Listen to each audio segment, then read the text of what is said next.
Praise the Lord. Hallelujah. Praise the Lord. Una po sa lahat, ako po ay nagpupuri at nagpapasalamat sa ating pinakamamahal na Panginoong Kristo. Ganon din po, dobleng paggalang po sa ating beloved evangelist, Wilde Estrada Almeda, at ganon din po mga minamahal. Hindi po natin makakalimutan turot aral ng ating beloved assistant pastor, Lina C. Almeda. Pagbati rin po sa ating beloved children, beloved Ate Peach, beloved June, at mga anak nila. At magandang hapon po sa inyong lahat. Mga pagbati rin po mga minamahal sa kapatid ko sa pananampalataya at ganoon din po sa mga bisita natin, mga baguhan, datihan na imbag na malam yung amin kakabsat. At ako po ay nagpapasalamat sa mahal na Panginoon, mga minamahal. 27 years na po ako naglilingkod sa mahal na Panginoon. Amen. Salamat sa mahal na Panginoon, mga minamahal.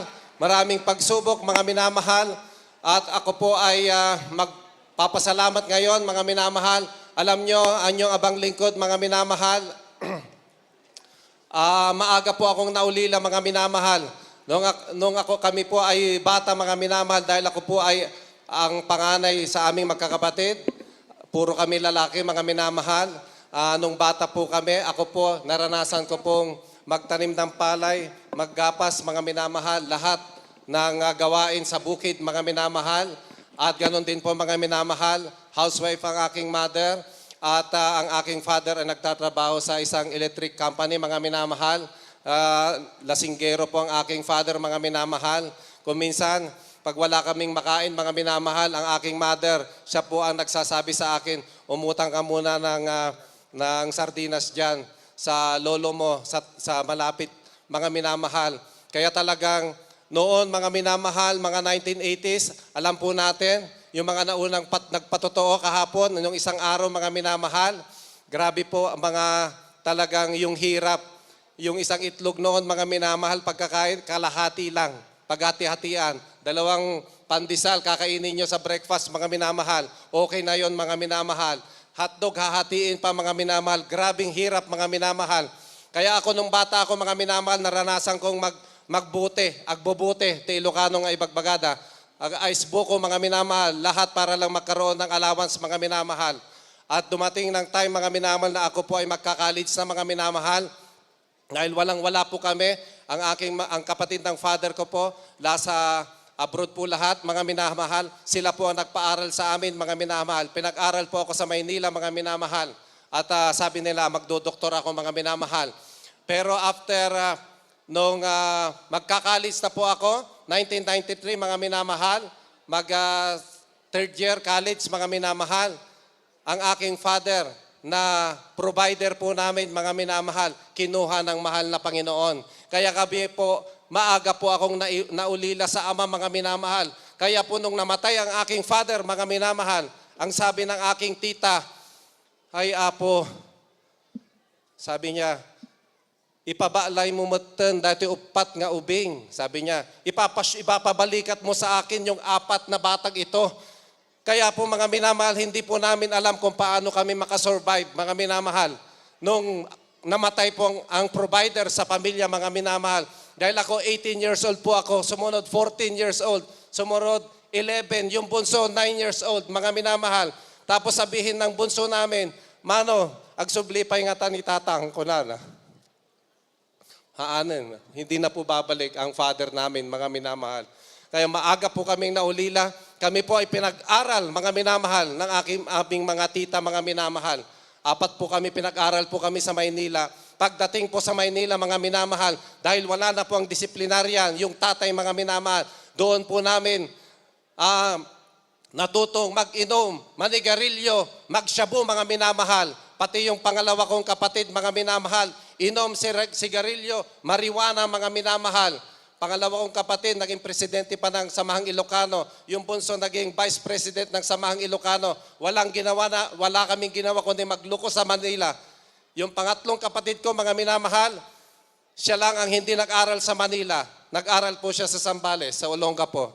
Ang sabi niya, kayo, pamanila kailaan, awang inararami nyo no kidaglukloko. Wala kayong ginawa sa Manila, pamani-Manila kayong pag-aaral. Wala naman kayong ginawa doon, kundi magluko pala. Nakakahiya, mga minamahal. Kaya kami po, mahirap. Kaya ako po ay natutuwa kapag kumpleto po ang pamilya. Kasi ako po, namimiss ko po ang father ko kasi wala na pong father, mga minamahal. At mga minamahal, dumating yung time na ako po ay nag-medicine na, mga minamahal. At third year College of Medicine, ganun pa rin, inom, gabi-gabi, nasa Quezon Avenue. Lasing, nagsasyabu, mga minamahal. Mga minamahal, dumating yung time. Sinabi ko sa mahal na Panginoon, gusto kong magbago. Sabi ko, mahal na Panginoon, ituro mo sa akin kung saan kita paglilingkuran. Kasi alam nyo, mga minamahal, pag umuwi po ako sa probinsya, nagiinom ako doon, mga minamahal, alak. Kaya sabi ng mother ko, sige, pag ikaw naging doktor, wala na magtitiwala sa iyo kasi inom ka ng alak. At ngayon, mga minamahal, isang gabi, mga minamahal, 1997, mga minamahal, third year college ako ng Doctor of Medicine. Ako po ay nanaginip sa isang alapaap, mga minamahal, nandun ako sa alapaap at nakita ko isang lalaki na nakabarong Tagalog na matipuno, mga minamahal. At yung lalaking ito, mga minamahal, pilit niyang inabot ang aking kamay. At nung nagpang-abot ang aming kamay, mga minamahal, ako po ay nagising. Sabi ko, sino kaya itong lalaking ito na napaniginipan ko, mga minamahal? At nakaraang ilang buwan, mga minamahal, ng 1997, pag-open ko ng Channel 13, nakita ko ang gawain ng Jesus Miracle Crusade International Ministry, mga minamahal. At nakita ko, mga minamahal, yung napanaginipan ko, mga minamahal, yan po pala ang ating bilabad Evangelist Weldy Estrada Almeda, mga minamahal. Kaya ako po, hinanap ko po ang gawain na ito. Maswerte po yung mga baguhan. May kasama po kayong kapatiran na nagdala. Ako po mismo, nag-iisa po ako. Pumunta po ako doon sa Amoranto, mga minamahal. Nagpakumbaba, tinanggap ko ang pinakamamahal na Panginoon Kristo, mga minamahal. Talagang very proud ako naging born again, mga minamahal. March 1997, mga minamahal. Kaya 27 years na po ako naglilingkod sa mahal na Panginoon. Noong ako po ay nandito na, mga minamahal, sabi ko sa mga kaklase ko, born again ako. Kasi alam nyo, marami ring born again sa mga nagdodoktor, mga minamahal. Ang sabi nila saan? Sabi ko sa Jesus Miracle Crusade International Ministry, ang sabi nila, bakit ka dyan? Pumasok, hindi mo ba alam? Yung gawain na yan ay oneness yan. Yan ay kulto. Ibig sabihin, pag kulto, wala sa katotohanan, mga minamahal. Kaya ako po ay nalungkot dahil yun po ang tingin nila po sa atin. Pero nung pinag-obserbahan ko itong gawain na ito, mga minamahal, grabe ang pagtataas natin sa ating pinakamamahal na Panginoon Kristo. Itong gawain lang ito, mga minamahal, ang nag-a-address sa mahal na Panginoon na pinakamamahal na Panginoon Kristo. Never tayo nagbanggit ng Jesus Christ, laging ang mahal na Panginoon. Sabi ko, inobserbahan ko ang gawain na ito. Yung nasa pulpito, mga minamahal, nakikita nyo, nakalagay Jesus Miracle Crusade. Nakalagay Jesus Saves, Jesus Heals. Wala naman pala tayong tao na tinataas dito, mga minamahal. Isa lang tinataas natin, ang ating pinakamamahal na Panginoon Kristo. Ang sabi pa nila, ang daming bawal dyan. Sabi nila, maraming bawal dyan. Sabi ko, isa lang ang bawal dito. Anong bawal? Ang daming bawal nyo. Sabi ko, isa lang. Bawal pumunta sa impyerno, kakong ganyan. Yes, amen. Sabi ko, mga minamahal, kaya ako, nagpatuloy po ako, inobserbahan ko muna ang gawain na ito, at nag-fasting pa ako, mga minamahal, sa Villaronet.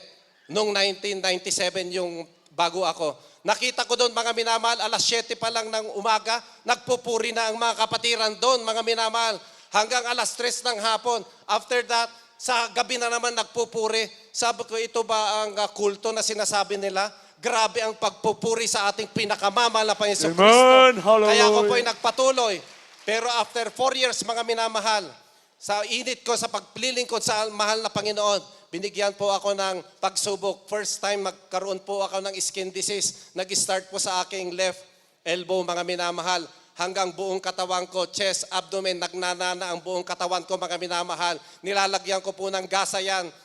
Dahil pag hindi ko po nilalagyan ng gasa, lumalabas po yung nana, mga minamahal. Sa board review, mga minamahal, ako lang po nakalong sleeve, mga minamahal. Nakabandage po ang aking mga kamay, mga minamahal, dahil nakakahiya po, mga minamahal. Gabi-gabi po akong umiiyak sa ating mahal na Panginoon. Gabi-gabi po ako nagpupuri. Sabi ko, mahal na Panginoon, talaga naman pwede mo naman ipahintulot na magkaroon ako ng eksema na ito na nagnanana ang buong katawan ko. After na ng board review, talagang sinabay mo pa.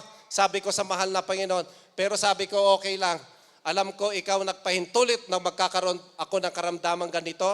Alam kong ikaw din magpapagaling. Mga minamahal, after 4 days ng board exam po namin, nag-decide ako pumunta ng San Fernando, Pampanga, nag-alay ng ayuno, mga minamahal. After 2 days, mga minamahal, lumabas po ang board exam result. Ang iyong abang lingkod, pasado na po sa pagka-doktor, mga minamahal. At ganun din po, mga minamahal. After 3 days, mga minamahal, hindi po ako talagang gusto kong masurpresa. Sabi ko, titingnan ko talaga kung talagang totoo ang Diyos dito. Mga minamahal, nagpunta ako sa toilet at nung ako po ay magbihis na, talagang umiyak ako sa mahal na Panginoon. Dahil yung 6 na buwan na nagnanana ang aking buong katawan, mga minamahal, sa loob ng 3 araw na pag-aayuno, pag-prayer, fasting at saka pagpupuri, mga minamahal, tinuyo po yan ng ating pinakamamahal na Panginoon Kristo. At para na lang natuyong natuyo, parang kaliskis na lang na pinagpipitik-pitik ko yan at nilinis po ng ating pinakamamahal na Panginoon Kristo. Bilang doktor, mga minamahal, Doctor of Medicine po ako. Ako po ay family medicine specialist, mga minamahal. Pasaro din po ako sa diplomate, mga minamahal. At talagang na-amaze talaga ako. Talagang totoo ang Diyos, mga minamahal. Kapag pumunta kayo sa dermatologist, binigyan kayo ng katakot-takot na mga reseta, mga minamahal. Libo-libo po yan, mga minamahal. Subukan nyo lang. At talagang libo-libo. Ang katapat pala, mga minamahal, prayer and fasting lang. Walang bayad, mga minamahal. At pasado pa ako sa board exam. Kaya salamat sa ating pinakamamahal na Panginoon. At ganon din po, mga minamahal, after 1 year sa paglilingkod, nasirang ko tumanggap ang aking pangalawang kapatid, mga minamahal. Nung tumanggap siya sa mahal na Panginoon, natapos niya ang pagka-nurse, pumasa siya sa board exam. At ngayon, mga minamahal, yung nurse na kapatid ko, siya ay head nurse na ng intensive care unit, mga minamahal, sa isang tertiary hospital. At siya pa yung nagtitrain din siya ng mga nag-ECLS, yung mga advanced cardiac life support, tsaka basic life support, mga minamahal. Grabe, binigyan siya ng talino. Yung pangatlo, mga minamahal, nagtatrabaho election officer 2. At saka yung bunso, mga minamahal, nasa Saudi ngayon, mga minamahal. Grabe, mga minamahal, kung babalikan ko ang 1990s, 80s, mga minamahal. Yung 4 na bata na hindi mo alam kung paano makasurvive, mga minamahal. Nung kami po ay naglingkod sa ating pinakamamahal na Panginoon Kristo, kami po ay pinagpala, mga minamahal. Hallelujah! Kaya sa 27 years, mga minamahal, lagi kong pinapatotoo ang kabutihan ng ating pinakamamahal na Panginoon Hesus Kristo. Ngayon ang inyong abang lingkod, kung dati, mga minamahal, sa Karison ako nakasakay, mga minamahal, ngayon ang dami na namin sasakyan. Noon, mga minamahal, Hallelujah! lang kami, mga minamahal. Ngayon, 8 na po ang apartment namin, mga minamahal. Kaya, mahal na Panginoon, talagang grabe. Kaya sa mga baguhan, mga teenager, ako po ay nagagalak at nakikita ko po kayo. Dahil pwedeng kaparihas nyo po ako dati. Huwag kayong mag-alala. In His time, kayong lahat pagpapalain ng pinakamamahal na Panginoon Kristo. At ganun din po, mga minamahal. Grabing pagpapala. Itong 2015, mga minamahal, na-paralyze ang aking kanang mukha. Nagkaroon po ako ng Bell's palsy, mga minamahal. Hindi po ako nagpa-doktor, mga minamahal. Nagpa-back up prayer po ako, mga minamahal. Na-paralyze na itong kanang bahagi ng mukha ko. Bulol po ako magsalita noong 2015, mga minamahal. Sabi ko sa mahal na Panginoon, ginagamit niyo po ako, nagpapatotoo kung saan-saan po akong probinsya nagpupunta para ipahayag yung gawain, yung kabutihan mo. Mahal na Panginoon, pag hindi mo po pinagaling ito, hindi na po ako mapapakinggan ng mga kapatiran na yung klaro, mga minamahal. Alam nyo, after 2 weeks, 3 weeks, mga minamahal, unti-unting binalik ng ating pinakamamahal na Panginoon. Hallelujah! Yung paralyzed na mukha ko, mga minamahal, talagang pinagaling po yan ng ating pinakamamahal na Panginoon Hesus Kristo. Kaya ako, mga minamahal, ayoko pong lagi akong malungkot kasi kapag hindi po ako nakangiti, makikita nyo, yung mukha ko bangking. hindi, ano ang tawag doon? Medyo mas shallow ito mga minamahal ito. Kaya lagi akong nakangiti para hindi halata yung pinagdaanan kong Bell's palsy mga minamahal. At ganun din po mga minamahal, pinagpala, ito pala recent lang mga minamahal. Ang aking mother-in-law, na-fracture siya. Ni-fracture ang aking mother-in-law last year mga minamahal, March 2023, pinaoperahan po namin. After ng operation, nag-failed. Kumalas yung binilagay na screw. After how many months, pinaopera na naman namin, mga minamahal.